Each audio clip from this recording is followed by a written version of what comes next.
अब हम देखते हैं कि मुगल प्रशासनिक व्यवस्था को। मुगलों की भाषा फारसी थी। मुगल काल की प्रशासनिक व्यवस्था यानी कि राजस्व सिद्धांत शरीयत कानून पर आधारित था। मुगल वंश की शुरुआत बाबर से हुई थी, लेकिन बाबर अधिक समय तक शासन नहीं कर सका। जितना उसने शासन किया वह युद्ध में फंसा रहा। अतः बाबर ने प्रशासनिक क्षेत्र में कोई भी विशेष कार्य नहीं किया। बाबर का कहना था कि राजा के लिए एकांतवास तथा आलस्य ठीक नहीं है। हुमायूं की शुरुआत का शासन अच्छा था, लेकिन शेर शाह ने उसे भारत छोड़ने पर विवश कर दिया और जब हुमायूं लौटा तो कुछ ही दिन बाद उसकी मृत्यु हो गई। अतः उसने भी प्रशासनिक क्षेत्र में कोई विशेष कार्य नहीं किया। हुमायूं ने राजा को ईश्वर का प्रतिनिधि कहा था। मुगल प्रशासनिक व्यवस्था की शुरुआत अकबर के समय से हुई। अकबर ने लगभग सभी क्षेत्रों में सुधार किया। अकबर ने तीर्थयात्रा तथा जजिया कर को समाप्त कर दिया। भूमि सुधार के क्षेत्र में अकबर ने टोडरमल के सहयोग से आईने देहसाला पद्धति को लाया, जो 10 वर्षों के लिए थी। अकबर ने सैन्य क्षेत्र में एक नई व्यवस्था, मनसबदारी व्यवस्था लागू की। अकबर ने धर्मनिरपेक्ष की नीति को अपनाते हुए शासन किया। अकबर ने अपनी राजधानी फतेहपुर सीकरी को बनाया। अकबर ने राजपूत नीति के तहत हिंदुओं को मनसब देना प्रारंभ किया। अकबर ने हिंदुओं को मनसब देना प्रारंभ किया। जहांगीर ने प्रशासनिक क्षेत्र में सुधार के लिए न्याय पर अत्यधिक बल दिया और न्याय के लिए एक जंजीर टंगवाई। जहांगीर ने सैन्य क्षेत्र में सिंह अश्वा और 2 अश्वा और जिनके पास 2 से अधिक घोड़े थे उन्हें सिंह अश्वा कहा जाता था। जहांगीर ने सैन्य क्षेत्र में 2 चीजें, एक तो अश्वा और 2 अश्वा, जिनके पास 2 घोड़े होते थे वो 2 अश्वा कहलाते थे। ओके, उन्हें ही सिंह अश्वा भी कहा जाता था। औरंगजेब ने दोबारा से जजिया कर प्रारंभ कर दिया। इसने संगीत पर भी प्रतिबंध लगा दिया। औरंगजेब ने मोहतसिब नामक एक अधिकारी की नियुक्ति की, जो ये देखता था कि शरीयत यानी इस्लाम के मुताबिक लोग जी रहे हैं या नहीं जी रहे। उत्तर मुगल काल में मोहम्मद शाह ने जजिया कर को पूर्णतः समाप्त कर दिया था। पूरी तरह समाप्त किसने किया था? मोहम्मद शाह ने उत्तर मुगल काल में जजिया को। शाह आलम सेकंड ने इलाहाबाद की संधि के तहत बिहार, बंगाल और उड़ीसा की दीवानी अंग्रेजों को दे दी थी। वकीले मुतलक। वकीले मुतलक किसे कहा जाता था? राजा के बाद सबसे महत्वपूर्ण पद होता था। वजीर ये वित्त विभाग का, मीर बख्शी ये सेना विभाग का, मीर आतिश ये तोपखाने का, काजी उल कुजात न्याय विभाग का, सदर उस सुदूर ये धार्मिक मामलों को देखता था। अब हम मुहतसिब को देखते हैं। ये शरीयत तथा नैतिक मूल्यों की जांच करता था। अकबर के समय में प्रांतों की संख्या यानी सूबों की संख्या 15 थी, जबकि औरंगजेब के समय में ये 20 हो गई थी। सूबे का प्रशासन सूबेदार के पास होता था। अब हम उत्तर मुगल कालीन स्थापत्य कला को देखते हैं। भवन, मकबरा, बाग, बगीचे के निर्माण को विभिन्न शैलियों को स्थापत्य या वास्तुकला कहा जाता है। मुगल वास्तुकला का प्रारंभ बाबर से शुरू हुआ था। मुगल वास्तुकला का जो प्रारंभ है ना, वो बाबर से शुरू हुआ था। बाबर को 4 बाग शैली का जनक कहा जाता है। बाबर ने 4 बाग शैली में आगरा के अंदर आरामबाग का निर्माण करवाया था। अकबर ने बाग बगीचों की सिंचाई के लिए नहरों का प्रयोग करता था। बाबर ने अयोध्या में बाबरी मस्जिद का भी निर्माण करवाया था। हुमायूं ने दिल्ली में दीनपहा नामक लाइब्रेरी का निर्माण करवाया था, जबकि हुमायूं की बहन गुलबदन बेगम ने हुमायूं का मकबरा बनवाया था। इसे लाल ताजमहल भी कहा जाता है।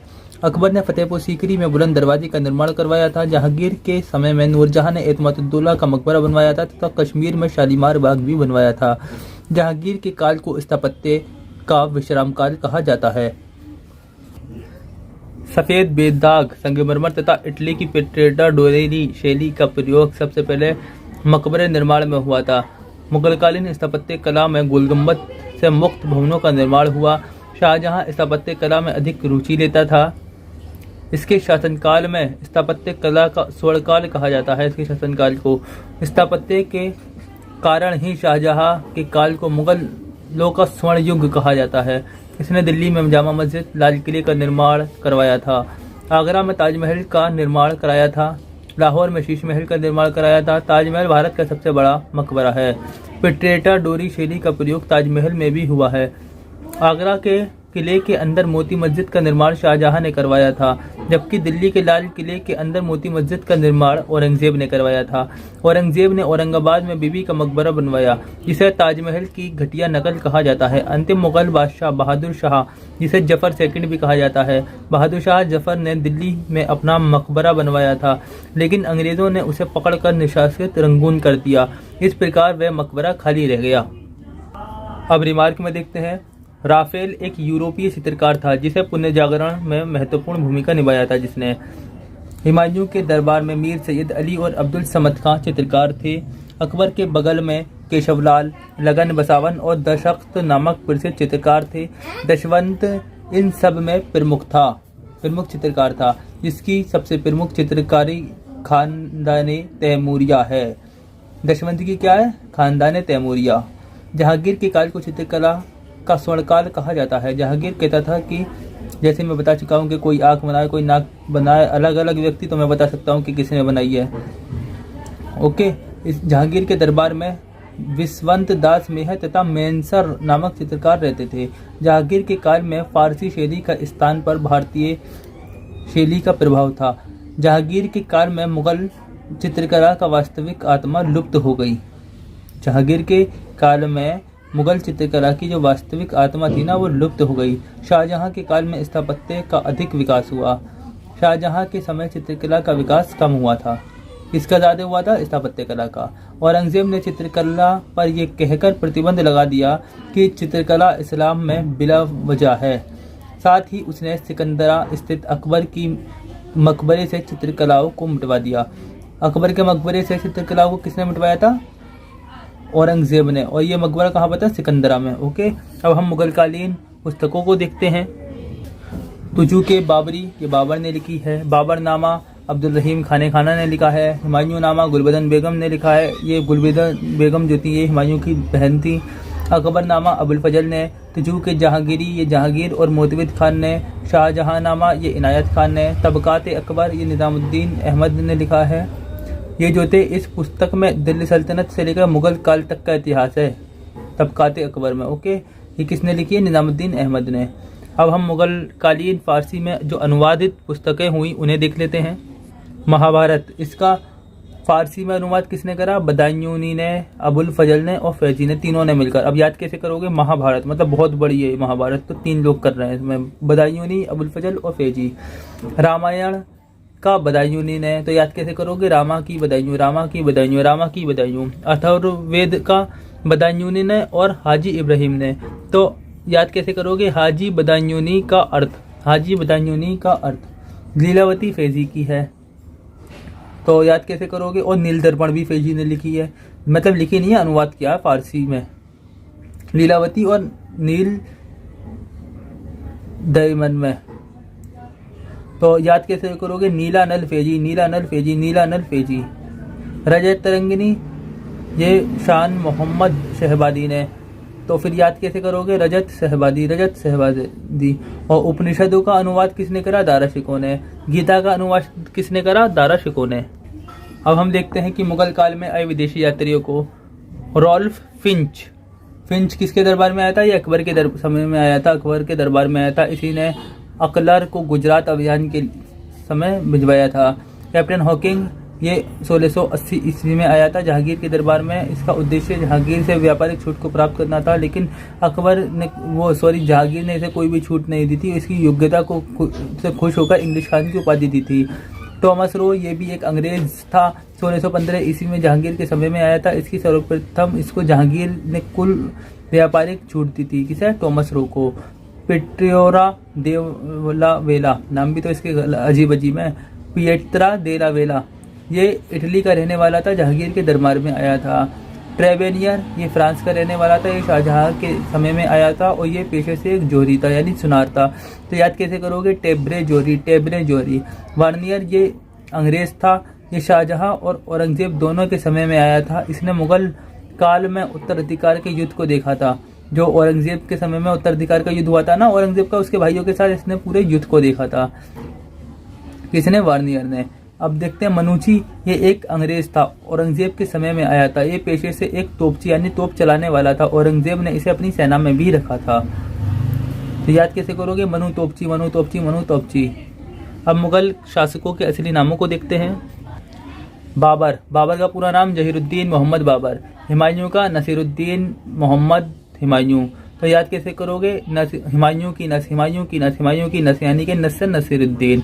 अकबर, अकबर का जलाल, अकबर का जलाल मतलब जलालुद्दीन मोहम्मद अकबर। जहांगीर का नूरुद्दीन मोहम्मद जहांगीर। तो याद कैसे करोगे, जहां का नूर, जहां का नूर, जहां का नूर। शाहजहां सिहाबुद्दीन मोहम्मद शाहजहां, मतलब शाहजहां भी ऐसे और सिहाबुद्दीन भी ऐसे, इस तरीके से याद करो। औरंगजेब मोइनुद्दीन मोहम्मद बिन मोहम्मद औरंगजेब, मोइनुद्दीन मोहम्मद औरंगजेब। तो औरंगजेब एक पीर, जिंदा पीर कहा जाता था, वो पीर ही कौन है, मोइनुद्दीन चिश्ती। तो इस तरीके से याद रखोगे आप। बहादुर शाह को मौज़म, तो मौज़म बहादुर, मौज़म बहादुर इस तरीके से। मोहम्मद शाह, इसे रोशन अख्तर भी कहा जाता है, इसका नाम रोशन अख्तर है, और मोहम्मद शाह को। ओके, इस तरीके से याद करते हो। तो मुगल सल्तनत 1526 से 1600 होती हुई 1857 तक रही है। मुगल सल्तनत जो है वो 1526 से होते हुए 1857 तक रही है। इसे दो भागों में बांटा गया था, उन्नति का काल और अवनति का काल। उन्नति का काल बाबर से लेकर औरंगजेब तक 1526 से 1707 तक, और अवनति का काल 1707 से लेकर 1707 से लेकर 1857 तक, इस तरीके से। ओके, अब जो महत्वपूर्ण नाम है, इन्हें नामों को देख लेते हैं हम। नायब मुमालकात, ये वजीर होता था। बरीद, ये गुप्तचर होते थे। दीवाने अर्ज, ये सैन्य विभाग था। बलबन का, तो याद कैसे करोगे, बरबन अर्ज करेगा। सरदार जहांदार, ये शाही अंगरक्षक होते थे। आरिज ममालिक, ये क्यूमर्स का था, सेना मंत्री। शाहाना, ये बाजार उच्च अधिकारी होता था, अलाउद्दीन खिलजी का। मुस्तखराज, ये भूराजस्व अधिकारी होता था, अलाउद्दीन का। खराज, ये भूमिकर होता था, भूमिकर लेने वाला, अलाउद्दीन का। दीवाने वजारत, ये वजीर होता था, मुख्यमंत्री यानी। दीवाने रिसालत, ये विदेश विभाग देखता था। दीवाने इंशा, ये शाही आदेश का पालन करता था। वजीर मंडी, ये बाजार निरीक्षक होता था। शाहनाए मंडी, ये बाजार अधीक्षक होता था। दीवाने रिसालत, ये बाजार नियंत्रक होता था। मनहयान, ये गुप्तचर होते थे। सराय अदल, ये न्याय अधिकारी होता था। अमीर कोही, ये कृषि विभाग, मोहम्मद बिन तुगलक का। दीवाने खैरात, ये दान विभाग, फिरोज शाह तुगलक का। दीवाने बंदगान, ये गुलाम विभाग, फिरोज शाह तुगलक का। सदर उस सुदूर, ये इस्लामी न्याय मंत्री होता था। काजी उल कुजात, ये न्याय मंत्री होता था। दीवाने इंशा, ये डाक विभाग होता था। अमीर बाहर, ये नौसेना अध्यक्ष होता था। यजिक, ये गुप्तचर होते थे। खूत, ये भूस्वामी होते थे। मुकद्दम, ये मुखिया होता था। मुहतसिब, ये धर्म की देखरेख करते थे, औरंगजेब का था। ओके, वाकया नवीस, ये समाचार लेखक होता था। खुफिया नवीसा, ये गुप्त पत्र लेखक होता था। दरोगा डाक, ये गुप्तचर विभाग का प्रमुख होता था। दीवाने तन, ये वेतन जागीरों को निपटारा करता था। दीवाने तन। मीर आतिश, ये शाही तोपखाने का प्रधान होता था। मीर बहर, ये जल सेना का प्रधान होता था। हरकारा, ये जासूस होते थे। मुशरिफ, ये लेखा जोखा देखते थे। नाजिर ए बयूतात, ये शाही कारखाने का अध्यक्ष होता था। नाजिर ए बयूतात, ये शाही कारखाने का अध्यक्ष होता था। याद कैसे करोगे, अर्ज बरबन करेगा। ममालिक क्यों, खराज शाहाना अलाउद्दीन। कोही एमबीटी, बंदगान में खैरात FST ने दी, फिरोज शाह तुगलक ने दी। मुहतसिब औरंग।